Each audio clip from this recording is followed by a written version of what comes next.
Hello everybody, my name is Parker Fritsch and welcome to my presentation on the synthesis of Benzil from the reactant Benzoin. I hope you enjoy.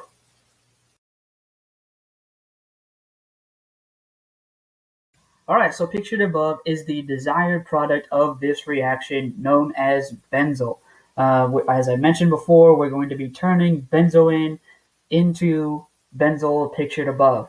So I figured in order to get a good comprehensive understanding of what we're doing and why we're doing it, it is important to understand what the actual compound Benzil consists of. So Benzil is an organic compound with the molecular formula C14H10O2. It is soluble in benzene and diethyl ether. It has a melting point of 94.8 degrees Celsius, a density of 1.23 grams per centimeter cubed, and it has an overall molecular weight of 210.23 grams per mole. Additionally, you can notice on this compound that it has two identifiable ketone groups that makes Benzil known as a diketone compound. That is going to be important for the overall reaction because, as you'll see in the next portion of this video, we're going to be turning benzoin, which has a alcohol group on it, into Benzil. So we're going to have to oxidize something, and that something is going to be that alcohol group. So let's go ahead and take a look at benzoin.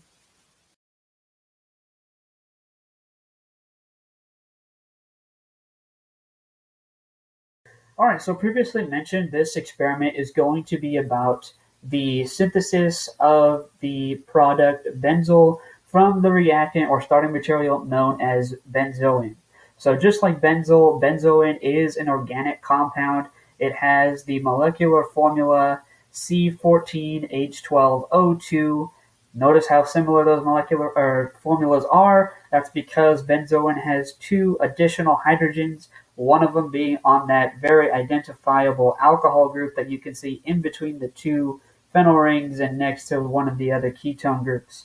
Here in this experiment, in order to achieve the product Benzil, which has two ketones, known as that diketone as previously mentioned, we're going to be oxidizing that alcohol group on benzoin and turning it into that second ketone group.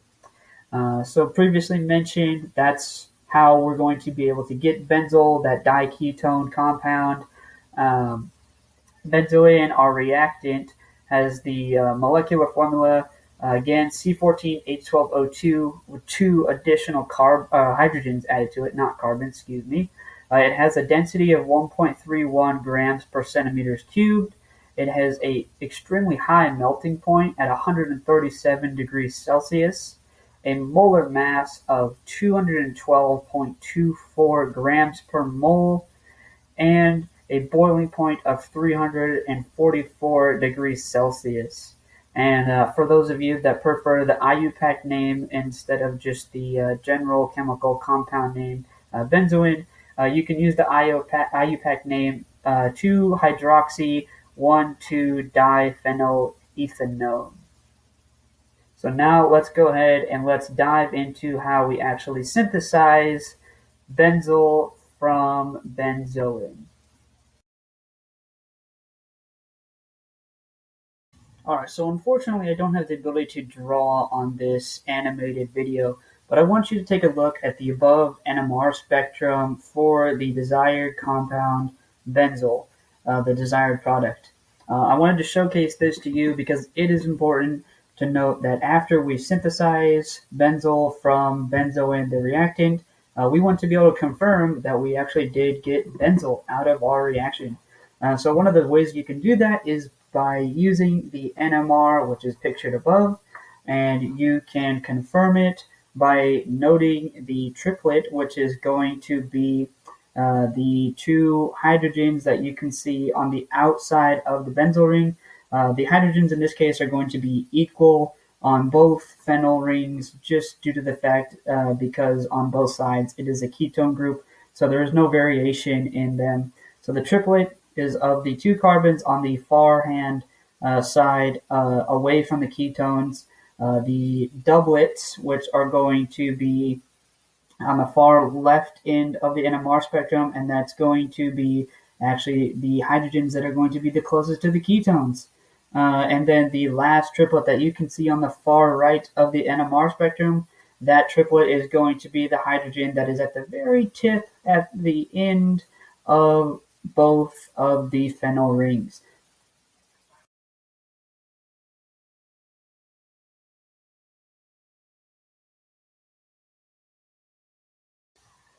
Okay, so at this stage in the video, we have already discussed the actual composition of the desired product, that diketone compound known as Benzil, as well as the composition of our starting material known as benzoin. We've also discussed that confirmation NMR step, which can be used to actually confirm that we have our diketone product known as benzoin and not Benzil or a compound with other impurities.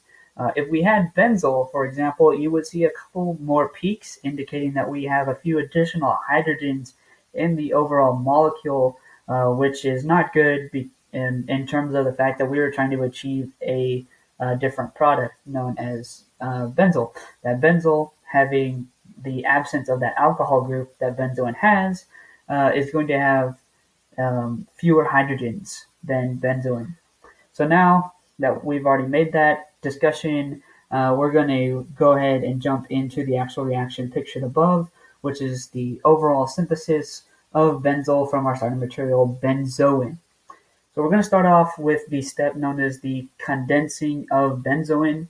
Here in this step, we took thiamine hydrochloride, turned it into thiamine, which is what we're going to use. We're going to use 3 molar sodium hydroxide, 2.12 grams of benzaldehyde, and 95% ethanol. I'm not going to go through the entire procedure just because we don't exactly have that much time for it. However, I am going to say the condensing of benzoin needs to be done with the precise measuring of the pH range, because we need it to be in between the pHs of 8 and 9. If it is under the pH of 8, the reaction will proceed at an extremely slow rate, which is undesirable. And if we have a pH over 9, it is going to be undesirable again, because we have what's called a Cannizzari reaction, which is going to compete with the overall synthesis of Benzil, which is our desired product. So that actual step is not mentioned in the above photo, because that's how we condense benzoin for this reaction. What is pictured above is the overall synthesis of the nitric acid, which is that molecule that you can see with the nitrogen, and it's going to in this it shows it binding to that oxygen, which is okay, but that's not exactly what it's supposedly doing. It's actually going to attack those electrons on the hydrogen. It's going to do a series of nucleophilic attacks and substitutions and attacks again and deprotonating, and then we're going to get to that overall structure down at the bottom, where we can see that nitric acid is all by itself with that arrow pointing from the oxygen to the nitrogen. And the overall product, the diketone compound known as Benzil, meaning that that nitric acid has effectively oxidized that alcohol group on benzoin to form the ketone functional group on Benzil, which is the overall goal of this reaction, and is what I mentioned in the previous steps of how we're actually going to get Benzil from benzoin.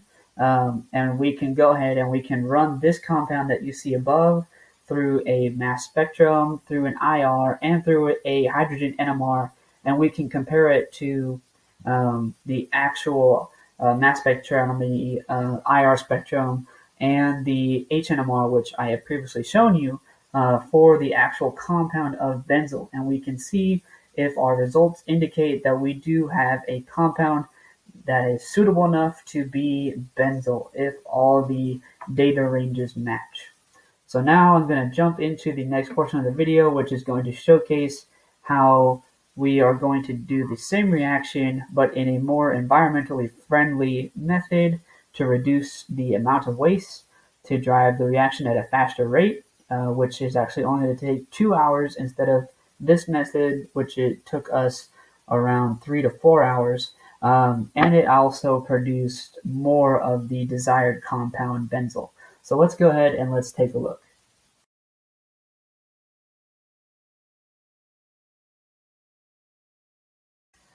All right, so in the previous portion of the video, I did mention that a catalyst would be added, that MgO. That was incorrect for that portion of the reaction. That reaction is going to have the nitric acid. That nitric acid is a extremely volatile compound, very irritable, very harmful for our environment.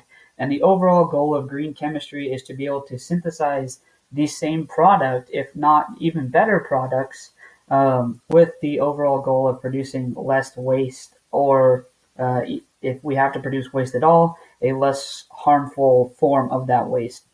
And that's what we're going to be discussing here in this reaction pictured above. Notice instead of using the nitric acid, we're going to be using the nanocrystals of MgO. Those magnesiums on the MgO catalyst are going to allow for a more controlled environment in the synthesis of Benzil. Those magnesiums are going to have a greater selectivity compared to the nitric acid before in the other reaction, and that selectivity allows for a less overall reaction time. This reaction should only take about 2 hours compared to the one with nitric acid, which should take a student or scientist in the lab anywhere from 3 to 4 hours to complete. And that's not even necessarily with a good percent yield either. This one with the nanocrystalline MgO should give you a high percent yield because in the research paper that will be shown on the next slide in the references, the percent yield was around roughly 98%, and it actually yielded more than the nitric acid method. So that is, much more superior to the nitric acid just in getting the product, but it also was able to form less waste than the nitric acid method, which makes what the goal of green chemistry is all about for this reaction. We were able to take the same reactant, use different methods for the mechanism and the synthesis of Benzil, and still come out with a competitive / the same product known as Benzil. And that within itself is what this module in our organic chemistry class was all about.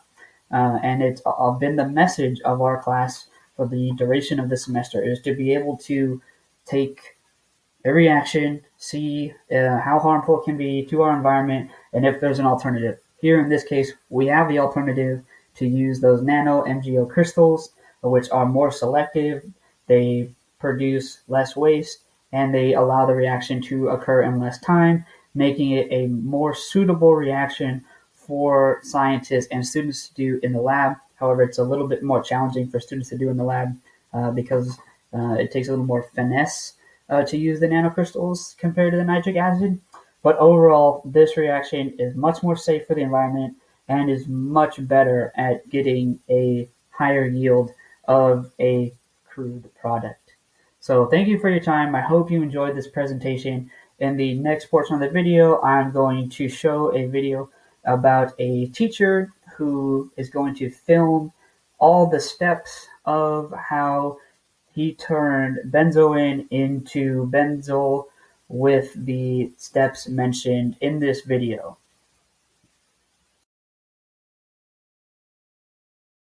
Now that we've concluded this presentation on the synthesis of Benzil from benzoin with both the original nitric acid method and the greener chemistry version with magnesium oxide, I want to showcase this video from Matthew Kenslow and how he synthesized the same reaction, turning benzoin into Benzil. So take a look and enjoy, and thank you for watching.